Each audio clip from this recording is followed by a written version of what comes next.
वक्फ जो है किसी भी ज़मीन को अपने नाम कंट्रोल में लेने के बाद उस ज़मीन को बेच दिया करता था। ये खरीदने वाले कौन है? खरीदने वाले और अकेला एक मुस्लिम समुदाय थोड़ी ना है, जैन समुदाय है, बौद्ध समुदाय है, सिख समुदाय है, हिंदू समुदाय है, सबको अपना वक्फ वोट मिलना चाहिए, सबका एक वोट होना चाहिए। अकेले एक मुस्लिमों के लिए वक्फ वोट क्यों? और भैया यहाँ तो मुसलमान कहता है हम तो गरीब, सच्चर कमेटी, रंगनाथ मिश्रा कमेटी, जितनी कमेटी की रिपोर्ट है इनके लिए बनाई गई, किसी में ये नहीं कहा गया कि ये बेचारे खाते पीते घर से आते हैं, सब में तो गरीब ही है।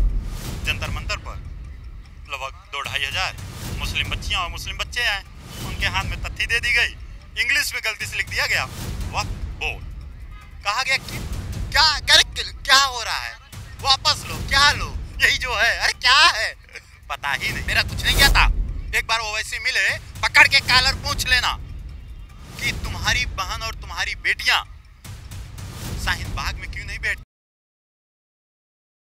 वक्फ बोर्ड बिल को लेकर जिस तरह की सियासत चल रही थी, आज वो पार्लियामेंट में बिल को पेश किया गया, किरण रिजिजू ने पूरे बिल को पेश किया। इसके साथ ही जो विपक्ष था उसका जोरदार हंगामा हमें पार्लियामेंट के अंदर देखने को मिला। इसके साथ ही हमने सुबह एक तस्वीर देखी जब इमरान प्रतापगढ़ी राज्यसभा सांसद कांग्रेस के पार्लियामेंट पहुंचे तो वो काले कुर्ते में नजर आए और इसको लेकर तमाम सियासी अटकलें देखने को मिल रही थी।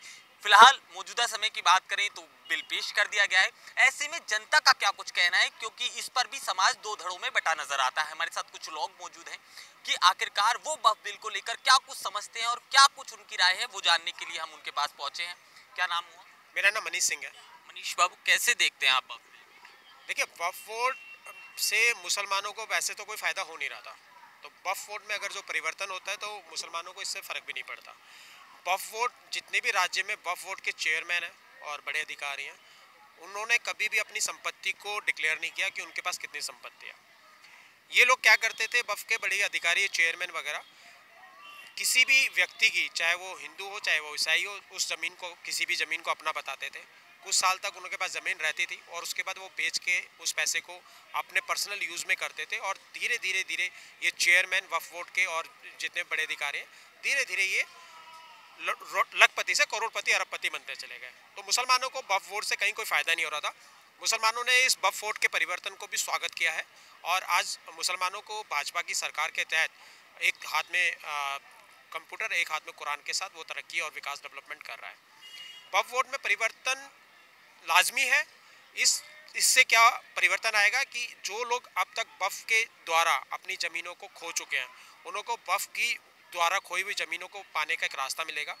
आए दिन सरकारी ज़मीनें, इलाहाबाद उच्च हाई कोर्ट हो या सूरत का नगर निगम का ज़मीनी क्षेत्र हो, चाहे वो केरल के ईसाई परिवार हो, चाहे वो पूरे के पूरे गांव को हड़पने की एक साजिश रही हो, सारी की सारी ज़मीनें वापस होने के रास्ते खुल जाएंगे और जिन लोगों ने अपनी ज़मीनें खोई हैं उन लोगों की ज़मीनें वापस मिलने का एक मार्ग निकल आता है।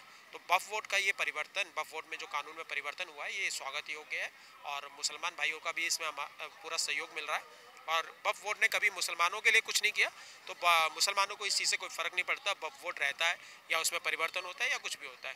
तो ये बिल्कुल स्वागत योग्य कदम है सरकार का और हम इस चीज़ का समर्थन करते हैं। ये विपक्ष लगातार जो हंगामा कर रहा है, हमने पिछले दौरान जंतर मंतर पे आपने देखा होगा पत्रकारों के साथ किस तरह का व्यवहार हुआ। देखिए, विपक्ष को जो विपक्ष जो हंगामा कर रहा है उसका कारण क्या है कि अगर आप उठा के देखेंगे कांग्रेस के या विपक्ष के जो बड़े नेता हैं या ओबीसी है, उनकी जो ज़मीनें बढ़ रही हैं, उनकी जो प्रॉपर्टी और संपत्तियां बढ़ रही हैं, वो कहाँ से बढ़ रही हैं? मैंने आपको बताया, जैसे वक्फ जो है किसी भी ज़मीन को अपने नाम कंट्रोल में लेने के बाद उस ज़मीन को बेच दिया करता था। ये खरीदने वाले कौन है? खरीदने वाले ये विपक्ष के लोग हैं जिनको आने पौने दावों में बड़ी से बड़ी कीमती ज़मीनें मिल जाती हैं और इस ज़मीनों को वो लेके अपनी संपत्ति बढ़ा रहे हैं। ओबीसी की भी संपत्ति इसी से बढ़ रही थी। कांग्रेस के विपक्ष के जो बड़े बड़े नेता हैं उनकी संपत्ति बढ़ रही थी। सन 2012-13 के अंदर जो इन्होंने 128 प्रॉपर्टी भारत सरकार में, जो मनमोहन सिंह सरकार ने 128 संपत्ति वक्फ के नाम कर दी थी, वो कहाँ से न्यायोचित था और वक्फ बोर्ड की ज़रूरत क्या थी? और अकेला एक मुस्लिम समुदाय थोड़ी ना है, जैन समुदाय है, बौद्ध समुदाय है, सिख समुदाय है, हिंदू समुदाय है, सबको अपना वक्फ बोर्ड मिलना चाहिए, सबका एक बोर्ड होना चाहिए। अकेले एक मुस्लिमों के लिए वक्फ बोर्ड क्यों? और वक्फ बोर्ड ने मुसलमानों के लिए करा भी क्या है? कौन सा उन्होंने डेवलपमेंट किया है? कौन से उन्होंने मदरसे खुलवा दिए? कौन से स्कूल तालीम मिल रही है? कौन से उन्होंने इलाज मिल रहे हैं? आज आप पंत हॉस्पिटल में चले जाइए, लेडी हार्डिंग में चले जाइए, 50% से ज़्यादा मुस्लिम इन्हीं सरकारी हॉस्पिटलों के अंदर अपना इलाज कराता है। वक्फ बोर्ड ने किस मुसलमानों को कितने अपने ज़मीनों पे हॉस्पिटल खोल के दे दिए, कितनी उनको शिक्षाएं दे दी, कितनी उनको टेक्नोलॉजी दे दी। वक्फ अपनी संपत्ति को कभी डिक्लेयर क्यों नहीं करता? वक्फ के चेयरमैन अपनी संपत्ति को कभी डिक्लेयर क्यों नहीं करते? क्योंकि कहीं ना कहीं वक्फ की जो मलाई थी, ये बड़े अधिकारी, चेयरमैन और जो विपक्ष के बड़े नेता हैं, ये खा रहे थे। अब उनको वो मलाई खाने को नहीं मिलेगी। कहीं ना कहीं उनके पास जो संपत्तियां थी, उनको भी अपनी संपत्तियां डिक्लेयर करनी पड़ेगी। वो संपत्तियों का ब्यौरा आएगा, उन संपत्तियों को छीना जाएगा, तो कहीं ना कहीं विपक्ष को ये नुकसान है। और वक्फ की इसमें परिवर्तन में जो है उनको मिर्ची लगी है, इसलिए वो चिल्ला रहे हैं और हाय तौबा कर रहे हैं। लोकतंत्र के देश में जिस तरह वक्फ बोर्ड एग्जिस्ट कर रहा था, अब सरकार ने बिल ला रही है और इसके साथ ही पेश भी हो गए, तो आपको लगता है कि सफिशिएंट? देखिए, बहुत ज़्यादा ज़रूरी है, ये स्वागत योग्य है। वक्फ बोर्ड को क्या है, इतने अधिकार दे दिए। वो अगर के पार्लियामेंट मेरा है तो पार्लियामेंट उनका, लाल किले पे हाथ रखते तो क्या लाल किला मेरा है। वहाँ प्रयागराज में गए जहाँ पे 66 करोड़ सनातनियों ने स्नान करा, वहाँ पे कह रहे वो भी हमारा ही है। हमारी तो कुल मिलाकर के वक्फ बोर्ड को इतना अधिकार किसने दे दिया? वो हमारे संविधान से भी बड़ा हो गया वक्फ बोर्ड, और कहते हैं हमारा ट्रिब्यूनल चलेगा जी। ये क्या बात है भाई? तो फिर ये high court, supreme court, lower court क्यों बनाए गए? मतलब सुविधाएं तो सारी आपको भारत सरकार दे, पर इन जो वक्फ बोर्ड की संपत्ति है वो 200 लोग हथिया के बैठे हुए, वो 200 लोग ही वक्फ बोर्ड को चला रहे हैं। वही चेयरमैन है, वही खाए जा रहे हैं। उनकी संपत्ति आज 1 करोड़ की थी तो कल 10 करोड़ की हो गई, या 100 करोड़ की पहुंच गई। तो कुल मिलाकर के क्या कर रहे हैं? ये लूटने खसोटेगा। एक आम आदमी को, एक गरीब पासिंदा मुसलमान जो है, जो गरीब तबके के, उनको क्या सुविधा मिल रही है भाई? हॉस्पिटल बना के भारत सरकार दे रही है, ठीक है, पढ़ाई लिखाई का संसाधन भारत सरकार दे रही है, उज्ज्वला योजना से गैस सिलेंडर भारत सरकार दे रही है, आवास योजना से घर भारत सरकार दे रही है। तो ये वक्फ बोर्ड क्या दे रहा भैया? वक्फ बोर्ड इनको धरने पे, प्रदर्शन पे खड़ा करने के लिए है खाली। तो ये क्या है, जो ये ओबीसी जैसे बड़े बड़े लोग हैं, ये जो भारत की संपत्ति को हड़पने का काम कर रहे थे, वो बंद होना चाहिए। सरकारें तो पहले भी थी, जैसा आप बता रहे हैं, जब भी तो एक घपलेबाजी हुई, अगर आप घपलेबाजी देखें या भूमाफिया लोगों ने संबोधित करके कहा। भैया आज तक हमारे देश की जनता जितनी थी वो कहाँ थी?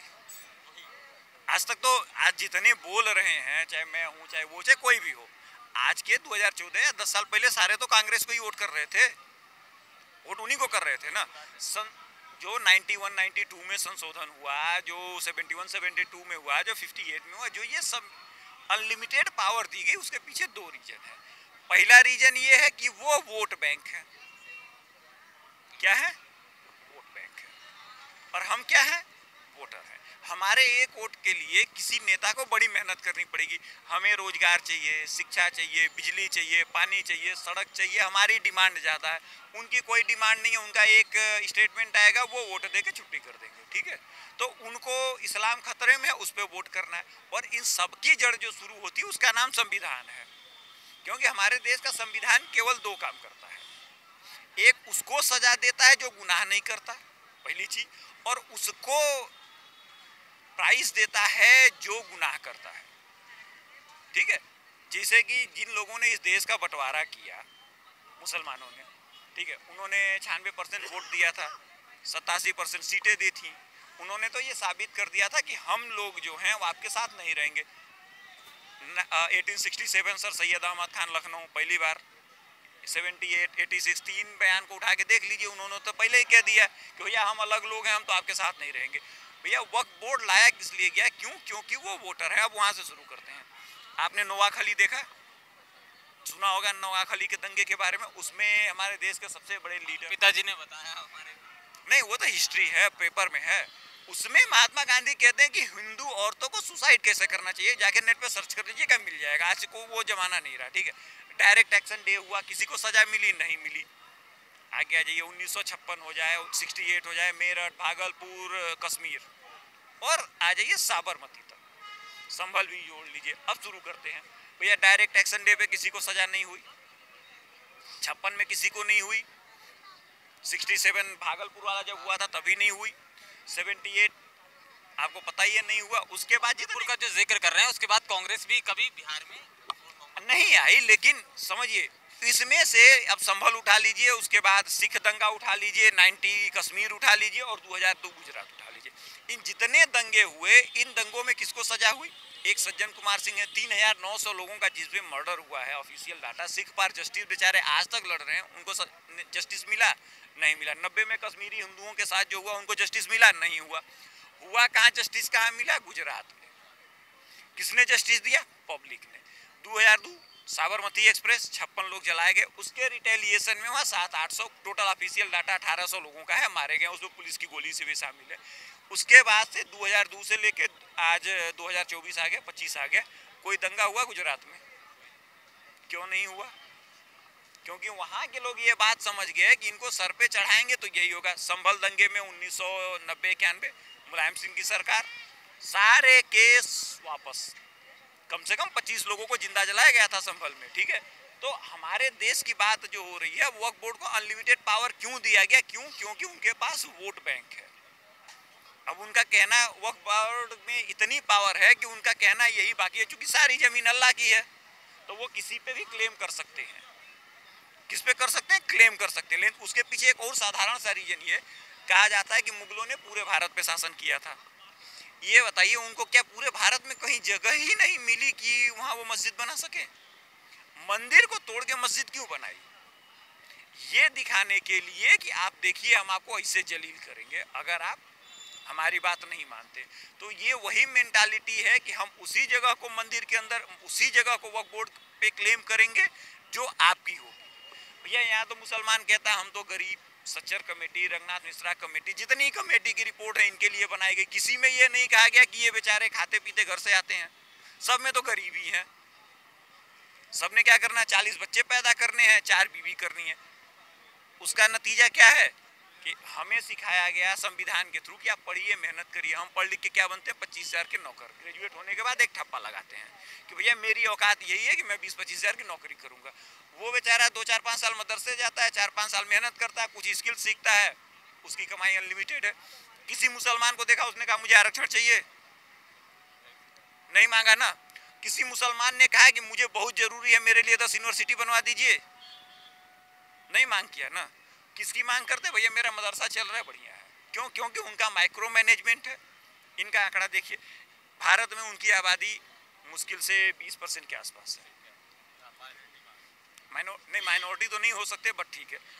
आप किसी भी क्राइम का रेट उठा के देख लीजिए, इनका पार्टिसिपेशन 60% प्लस है, ठीक है।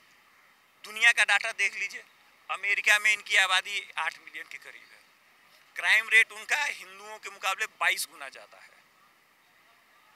इंग्लैंड में आ जाइए, इंग्लैंड में हिंदुस्तान के जितने जेंट्स बंद हैं मेल, उससे 5-8 गुना ज्यादा इनकी फीमेल जेलों में बंद है क्राइम के मामले में। तो आप उस कौम से जूझ रहे हैं, आप उनसे लड़ाई कर रहे हैं जिनके दिमाग में इतना जहर भर दिया गया है कि वो ये मानने को तैयार नहीं है कि भारत हमारा है। और ऊपर से बहानेबाजी क्या कि जिनको जाना था वो चले गए। भैया जिनको जाना था वो चले गए, सही बात है। ऐसा तो नहीं हो सकता ना कि भैया हम आ जाए, भाई वो भाई साहब हैं, मैं हूँ, हम दोनों का बंटवारा हो गया, मैं 2 बार ऐसे वहाँ गया, इनका घर ले लिया। ये क्या भाई आपने तो मेरा घर लिया, बट आपके घर में भी तो हिस्सा चाहिए। मैं कहूँगा ना, ये तो नहीं हो सकता। मेरे पास 2 ऑप्शन है, मेरी जो जमीन बची ये मेरे भाई है, मैं इनको दूंगा, नहीं तो जो मेरी बची जमीन है वो मैं मंदिर को दूंगा, आपको तो कतई नहीं दूंगा। तो यही कहानी इस वक्फ बोर्ड की है भारत में। भैया आपने वक्फ बोर्ड क्यों बनाया? बनाया भी तो कहिए ना, 1947 के पहले जितनी जमीन वक्फ बोर्ड के पास थी आप ले लीजिए। जो लोग इस देश को छोड़ के गए हैं वो जमीन आप वक्फ बोर्ड में कैसे शामिल कर सकते हैं? क्योंकि मेरे जानने वाले हैं पाकिस्तान गए, कहे हम तो गए, जो ही हवेली मिली, जो ही घर मिला कब्जा कर लिया, आज तक हमारा है। तो भैया जो लोग पाकिस्तान से आए थे उनको घर क्यों नहीं दिया गया? वो लोग बताएंगे कि कितने घरों पे कब्जा किया आज भारत में? नहीं कर पाए। तो हमारी सरकार अपीजमेंट करती है। अपीजमेंट इसलिए करती है कि हम सिंगल वोटर हैं।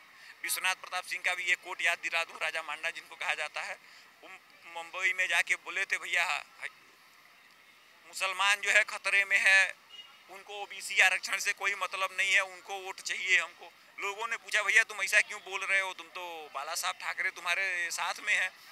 उन्होंने कहा भाई ऐसा है कि मुसलमान को बोलने से मतलब है, हमें इससे कोई लेना देना नहीं कि उनका क्या डेवलपमेंट हो रहा है, हमें डेवलपमेंट करना ही नहीं है। यही बात केरला के जो गवर्नर बने थे आरिफ मोहम्मद खान साहब ने, उन्होंने भी ये बात कोट की थी कि मुसलमान जो हमारी राजनीतिक पार्टियां हैं वो कहती हैं कि ये गटर में रहने वाले हैं, माफ़ करें, लेकिन हम समाज सुधारक नहीं है। तो देखिए, इनको बेवकूफ़ बनाया गया, इनको हकीकत बताई जाए। भैया वक्फ बोर्ड के नाम पे आपका नहीं चलेगा। क्यों नहीं चलेगा? क्योंकि जब आपको चेंज किया गया था तब तो किसी ने विरोध नहीं किया। जब आपको अनलिमिटेड पावर दी गई तो किसी ने विरोध नहीं किया, तो आप क्यों विरोध करने आ रहे हैं? ये सब चीजें ठीक है, मगर जो सरकारों, जो पहले की सरकार थी, वो लगातार इस तरह के काम आप गिनवा रहे हैं। तमाम दंगे आपने गिनाए, सज्जन सिंह का नाम दिया है, कांग्रेस के थे, अभी भी जेल में है, मगर आज भी तो वही सारी चीजें हो रही है। सरकारें आज भी तो सौगातें मोदी बांटती फिरती हैं। अब क्या इस देश की हमारी आवाम इस काबिल है कि वो अपने आप को बचा सके? भाई नेहरू लियाकत पैक्ट था ना कि माहौल शांत होगा, जिसको भारत पाकिस्तान में आना जाना होगा वो कर लेंगे। 58 तक लोग आते जाते रहे कि नहीं आते जाते रहे हैं, तो आज क्यों नहीं जा रहे हैं? आज चले जाएं। आपको मैं एक सिंगल इंसिडेंट याद दिलाता हूँ करंट का। अभी नागपुर में क्या हुआ, तो जो हमारी मेंटालिटी है 1.5 करोड़ का फ्लैट, 25 लाख की गाड़ी और 1.5 लाख का फोन, क्या हुआ? अब सरकार पे आ जाते हैं, बीजेपी सरकार पे मैं खोलता हूँ इनकी पोल। डेवलपमेंट बहुत बढ़िया हो रहा है, सब मान रहे हैं, फॉरेन पॉलिसी बहुत अच्छी, मिलिट्री का बहुत अच्छा, पुलिस में सुधार हो रहा है, सब कुछ अच्छा हो रहा है। भैया उस सुधार का मुझे क्या मिला? नागपुर वाले को क्या मिला? उनका तो सब कुछ लूट गया खड़े खड़े। देखिए, आप एक बात मेरी याद रखिए, आपको बचाने आपकी फैमिली आएगी, आपकी सोसाइटी आएगी, जिसको हमारे यहाँ कहा जाता है कि कुल जाति बॉन्ड। तो भैया कुल में तो हम अकेले रहते, दिल्ली में मेरा कोई जानने वाला नहीं है, ठीक है। सोसाइटी में हम किसी को महत्व ही नहीं देते, कौन रहता मुझे क्या लेना। भैया मेरे ऊपर आफत आएगी तो कौन आएगा बचाने? तमाम मेरी बात ध्यान से सुनिए।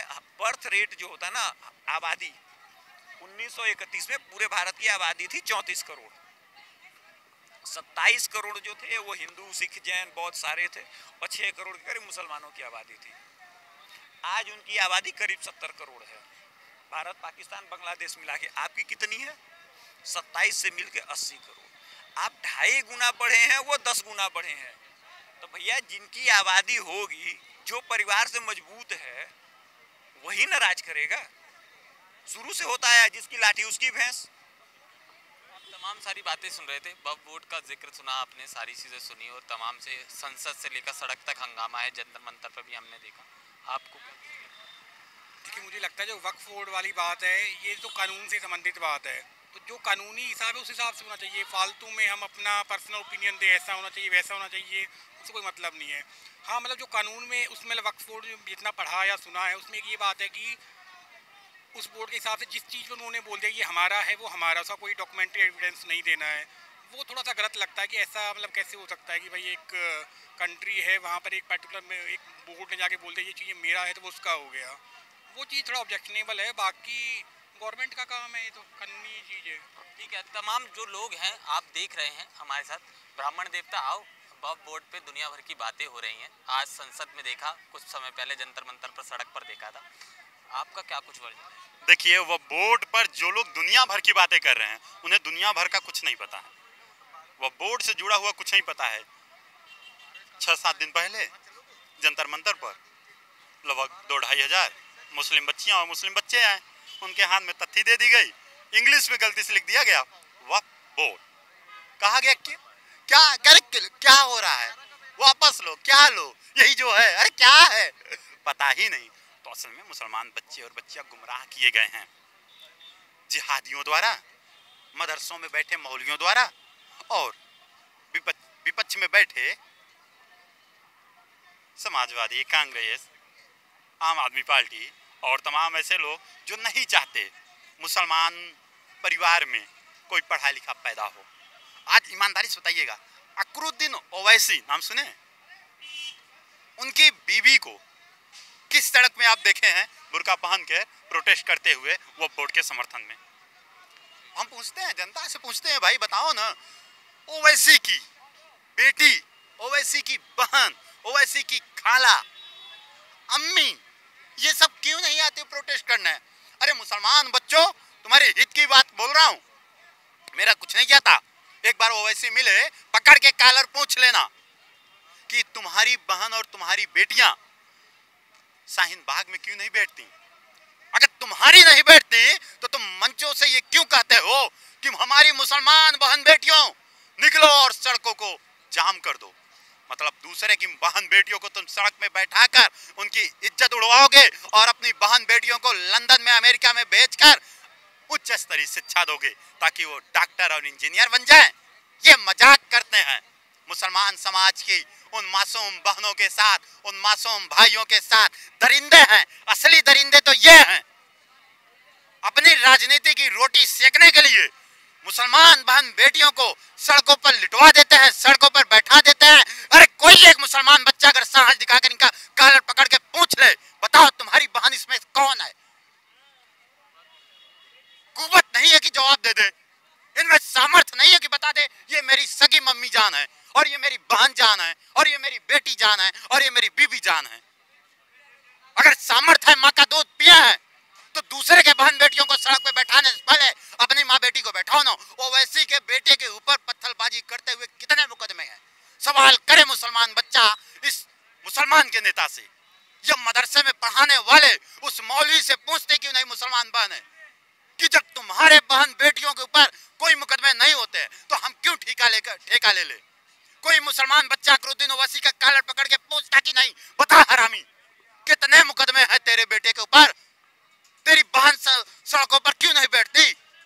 शाहीन बाग में आज तक एक भी फोटो तुम्हारी बहन या बेटियों के क्यों नहीं आती? अगर इनका भाई आता भी है, इनकी बहन, इनकी बेटियां आएंगी भी तो मंच से बैठ के इनका नेता बन के आएंगे ताकि वो भी संसद में बैठकर मलाई खा सके। खुद मलाई खाने का काम करते हैं और मुसलमानों का नेता खुद को कहते हैं। मुसलमानों के ऊपर जितना जुल्म अकरुद्दीन ओवैसी और इनका भाई कर रहा है उतना कोई नहीं करता होगा। मदरसे में बैठे हुए ये मौलवी वगैरह वो अब की रोटियां खा रहे हैं। जमीन से आने वाले टैक्स और पैसे और उसके जो भी ब्याज से संपत्ति आ रही है उसको खा खा के मोटा हो रहे हैं। इनका बच्चा लोग अमेरिका और लंदन में उच्च स्तरीय शिक्षा प्राप्त कर रहा है और बेचारे मासूम मजलूम मुसलमानों का शोषण किया जा रहा है। अकरुद्दीन ओवैसी तुम हो गए वकील अपने घर के, लेकिन जिस दिन जनता थोड़ी से भी सवाल करना शुरू कर दी, जनता थोड़ा भी वकालत की पाठशाला पढ़ ली, उस दिन तुम्हारा खाल खींच के रख देगी, सवाल पूछेगी तुमसे भी। आखिर इसका जवाब कैसे दोगे जब वो बहन एक दिन साहस करके तुम्हारे कॉलर पकड़ के पूछ लेगी, बताओ कितनी बहन तुम्हारी बैठी है सड़क पर? तुम्हारे घर की कौन बहन सड़क पर बैठी है? तो क्या जवाब देगा वो? उससे पूछा जाएगा जब कि इसमें से तेरा बेटा कौन है, तो क्या जवाब देगा? ब्राह्मण देवता एक चीज समझाओ हमें जरा सी, ये सारी चीजें वक्फ बोर्ड पर चल रही हैं और आपने बड़ा जबरदस्त तरह से अपना वक्तव्य रख दिया। अब मदरसे को लेकर हमने प्रोटेस्ट देखा और मदरसे वक्फ बोर्ड पर आप कुछ भी कहेंगे तो एक बड़ा तबका आता है, मगर एक पद्धति हमारे शुरुआत से सनातन में चलती हुई आई वो गुरुकुलम की, जब वो खत्म होती है और जिस तरह से दिल टूटता है उसके खिलाफ तो आप इस तरह से बोलते हैं। दो बातें ध्यान रखिएगा। आपने गुरुकुल की बात की, गुरुकुल के लिए आज भी हमारा समाज संघर्षरत है ताकि गुरुकुल से प्राप्त शिक्षा के आधार पर एक हम बेहतर समाज का निर्माण कर सके। अन्यथा की स्थिति में आपके समाज में दो पैसे कमाने के लिए इसी समाज के लोग आज इंस्टाग्राम पर क्या कर रहे हैं, पूरे भारतीय समाज की बात आ जाती है उसमें। वो क्या कमी हो गई माता पिता के बीच और बच्चों के साथ एक गैप हुआ ना। आज हमारे माता पिता एक उम्र के बाद, वो हिंदू मुस्लिम सिख ईसाई कोई भी हो, आप देखेंगे कि वृद्धाश्रम में हमारे बूढ़े माता पिता सभी के घरों के बड़े हैं। उनकी बातें हमें कैसे समझ में आएगी, उनके प्रति हमारा प्रेम कैसे पैदा होगा, उसकी भी एक पाठशाला होनी चाहिए। लेकिन मदरसे का अगर उद्देश्य होता राष्ट्र निर्माण, मदरसे का अगर उद्देश्य होता बच्चों में एक वैज्ञानिक सोच पैदा करना, मदरसों से वीडियो आते हैं, मदरसों के जो बच्चे कभी कभी जब सुनने को आता है फला मदरसे से ट्रेन पलटाने की ट्रेनिंग दी गई थी, फला मदरसे से 14 बच्चों को गुमराह किया गया और वो तलवार लेकर पहुंच गए हिंदू समाज के बस्ती में और वहां कत्लेआम करने लगे। और क्या कभी आपने सुना किसी गुरुकुल से निकला हुआ बच्चा ट्रेन हवाई जहाज पलटाने की योजना बना रहा है? इसलिए हम बात करते हैं गुरुकुल राष्ट्र निर्माण की एक शाखा है। अब कोई लोग, मैं सुन रहा हूँ कितने मूर्ख हैं, आरएसएस और वक्फ बोर्ड की बात करते हैं। आरएसएस का काम हवाई जहाज पलटाना है, ट्रेन पलटाना है, ब्लास्ट कराना है। आरएसएस का काम तो ऐसे युवाओं को खड़ा कर देना है जिनके दिन रात चिंतन में राष्ट्र का उत्थान हो, राष्ट्र के उन्नति के लिए क्या किया जा सकता है। क्या बात करते हैं भाई साहब, वह बोर्ड और मदरसा और गुरुकुल की तुलना कर दिए, वो तो वही बात हो गई। एक आदमी एक बस्ती को जला दिया, और एक आदमी एक घर में रोशनी पैदा कर दिया। बोले वो भी तो जलाया था, हम भी जला दिए और हमारा ज्यादा लाइट दे दिया गया। तो समझ रहे हैं ना, पूरे गांव को जला के प्रकाश पैदा करना या एक दीपक को जलाकर घर को उजागर करना, दोनों में अंतर होता है। घर जला देना, घर को उजागर कर देना, दोनों में बड़ा अंतर होता है। अब आगे का सवाल पूछिए। वही मैं कह रहा हूँ, वो तुलना तो खैर हो ही नहीं सकती, वो तो मैं ऑन कैमरा बोल रहा हूँ। मगर ये वक्फ बोर्ड से थोड़ा सा अलग सवाल है। मगर आपको लगता है कि जो शुरुआती क्लास है और शुरुआती शिक्षा बच्चों की है, उसमें एक चैप्टर भागवत कथा का भी होना चाहिए? देखिए, जिस चीजों से भारतीय बच्चों का जुड़ाव अपनी भूमि से कठोरता से हो जाए, वो चीजें लागू कर देनी चाहिए। मेरा कहना है बशर्ते ध्यान दिया जाए, बिना किसी भेदभाव के, बिना किसी ऐसे टॉपिक के जिससे बच्चों के बीच आपसी मतभेद पैदा हो। जैसे कुछ विषय ऐसे आते हैं, कभी कभी आज का समाज ऐसा है, इस दुकान में हम गए, हमने उनके यहाँ स्टील के बर्तन मांगे, बोले फुल्की खिला दीजिए, स्टील का बर्तन हमें दिया, हमने खाया, हमने डाल दिया। उसने धुल के फिर दूसरा व्यक्ति गया, उसको भी खिलाया। वो नहीं कह रहा है कि भाई बर्तन क्यों दिए, इसमें वो खाएं। तो ऐसी मानसिकता हमारे समाज में न पनपने पाए, इसका ध्यान दिया जाए। एक सकारात्मक समाज का रिश्ता बनाया जाए, हर व्यक्ति अपने आप में जुड़ाव महसूस करे, हम भारतीय हैं, हम सब भारतीय हैं। ये भावना जब पैदा हो जाएगी तो जरूरत क्या है, अच्छी शिक्षा दी जाए। क्यों, हमारे यहाँ 6ठी क्लास से लेकर 8वीं क्लास तक महान व्यक्तित्व की पाठशाला चलती थी, पढ़े हैं। एकलव्य को पढ़ाया जाता था, अर्जुन की भी पाठशाला पढ़ाई जाती थी, महात्मा गांधी को भी पढ़ाया जाता था, अंबेडकर जी को भी पढ़ाया जाता था, राणा प्रताप को, पृथ्वीराज चौहान को भी पढ़ाया जाता था। ध्यान है ना महान व्यक्तित्व की किताब में। तो हमको बहुत अच्छे महान पुरुषों को पढ़ाया जाता था। क्यों पढ़ाया जाता था? बकवास की बातें नहीं थी, उनसे प्रेरणा लेना है। भगत सिंह से प्रेरणा लेना है कि 20 साल 21 साल की उम्र में, जिस उम्र में हम बंद चद्दर के नीचे अश्लील फिल्में देखने में अपने आप को मस्त रखते हैं और बगल की लड़की को कैसे पटाना है इस पर अपना ध्यान रखते हैं, चॉकलेट का योजना बनाते हैं, और उस उम्र में कोई बच्चा अंग्रेजों जैसे क्रूर शासकों के सामने छाती तान के खड़ा हो जाता है। मरना स्वीकार है लेकिन पीछे नहीं हटेंगे। चंद्रशेखर आजाद बंदूक टाइट रखते हैं अपनी, बोलते हैं मारेंगे, जब आखिरी बचेगा तो खुद को मार लेंगे, लेकिन झुकेंगे नहीं, गिरफ्तार नहीं होंगे। आजाद को पकड़ लेना मुश्किल था। जब ऐसी शौर्य गाथा हम पढ़ेंगे हमारे अंदर चेतना जगेगी। घास की रोटी खा लेने वाले हमारे पूर्वज अंत तक हार नहीं माने। ऐसी परंपरा की बात जब हमें पढ़ाई जाएगी, सिखाई जाएगी, श्रवण कुमार जैसे व्यक्तित्व के बारे में जब हमें बताया जाएगा कि माँ बाप की इच्छा थी तीर्थाटन करने की, एक दोनों बगल बैठाते हैं, 4 धाम की यात्रा पे निकल जाते हैं।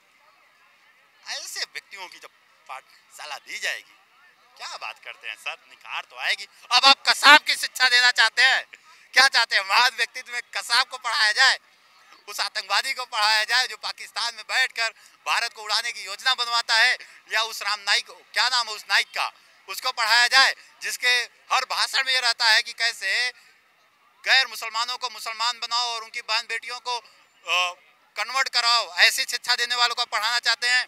सर चुनाव तो आपका होगा ना कि जो कौन राष्ट्र के निर्माण में, हम वल्लभ भाई पटेल जी को पढ़ना चाहते हैं, सरदार वल्लभ भाई पटेल जी को, जिन्हें लौह पुरुष कहा जाता है।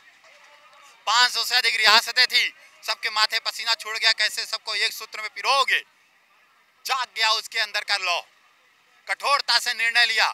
जो आ गए उनका स्वागत, जो नहीं आए साम दाम दंड तमाम तरीके प्रयोग करके सबको लाया। एक नेहरू जी ले लिए थे मुद्दा, वो छूट गया, अगर उनके हाथ में होता वो कब का सॉल्व हो जाता। और तो तमाम आप चीजें देख रहे हैं, जाकिर नायक का जिक्र करा था इन्होंने, और जिस तरह की देख रहे हैं वक्फ बोर्ड को लेकर पार्लियामेंट से लेकर सड़क तक हंगामा बरपा है। आप क्या कुछ देख? सर हंगामा इन्होंने 370 पे भी किया था, CNRC पे भी किया था, 3 तलाक पे भी किया था। हुआ क्या? कुछ नहीं होने वाला। जो सरकार ने संशोधन किया है ये बिल्कुल पास होगा बिल, और इसमें कोई दो राय नहीं है। ये बिल बिल्कुल मुसलमानों के हित में है, और कहीं ना तो कहीं मिर्ची सिर्फ जो बड़े बड़े नेता हैं ओवैसी जी और आपके ममता दी और राहुल जी, इन तमाम तरह का जो विपक्ष है इनको मिर्ची लगी हुई है, क्योंकि कहीं ना तो कहीं वक्त की संपत्ति से पैसा उगलने का काम इन लोगों ने किया है। आप देखिए कि मनमोहन सरकार जब 2013 में जाती है तो उस टाइम 123 प्राइम प्रॉपर्टी जो है, 3000 एकड़ पता नहीं कितनी जमीन जो है वो वक्त के नाम करी जाती है। क्यों, कहाँ से लेके आए? ये वक्त कहीं कोई एग्जिस्ट नहीं करता, ये देश संविधान से चलेगा, ये किसी वक्त ये काले बोर्ड से नहीं चलेगा। एक जगह आप कहते हो देश संविधान से चलाओ, एक जगह आपने जो है अपना वक्फ बोर्ड मांगा हुआ है, मुस्लिम पर्सनल लॉ करा हुआ है, तमाम तरह का लॉ बनाने का काम किया हुआ है। वक्फ बोर्ड का मेन उद्देश्य था कि यहाँ पे 1947 के बाद जो मुस्लिम यहाँ नहीं रहना चाहता, पाकिस्तान जाना चाहता है, उसकी जमीन को टेक केयर करेगा। आज कितने मुसलमानों को इन्होंने घर बना के दिए, कितने बच्चों को स्कूल बना के दिए, कितनी विधवाओं को पेंशन दी, कितने मौलानाओं को पेंशन दी। आज कहीं ना तो कहीं ये अपने मुद्दों से डाइवर्ट हुए हैं और मोटी मोटी पिछवाड़े वाले जो इस जमीन को हड़प के बैठे हुए हैं और कहीं ना तो कहीं वहां से माफिया राज उगलने का काम कर रहे हैं। खत्म होना चाहिए कानून। जिस तरह से आपने लोगों का वर्जन सुना है वाकई में चौंकाने वाला है। ऐसे में आपको वक्फ बोर्ड के लिए दो धड़े अलग अलग देखने को मिलेंगे और अलग अलग बटे नजर आएंगे। ऐसे में जहां एक पक्ष इसके जोरदार समर्थन में नजर आता है, वहीं दूसरा पक्ष इसके विरोध में नजर आता है। इन सब के बीच पार्लियामेंट में इसे पेश कर दिया गया है। अब इस पर सियासत कितनी तेज होती है वो तो आने वाला वक्त बताएगा, मगर मौजूदा समय में ये मुद्दा बड़ा गरमाया हुआ दिखाई देता है। कैमरामैन गोविंद के साथ केशव पांचाल, दिल्ली।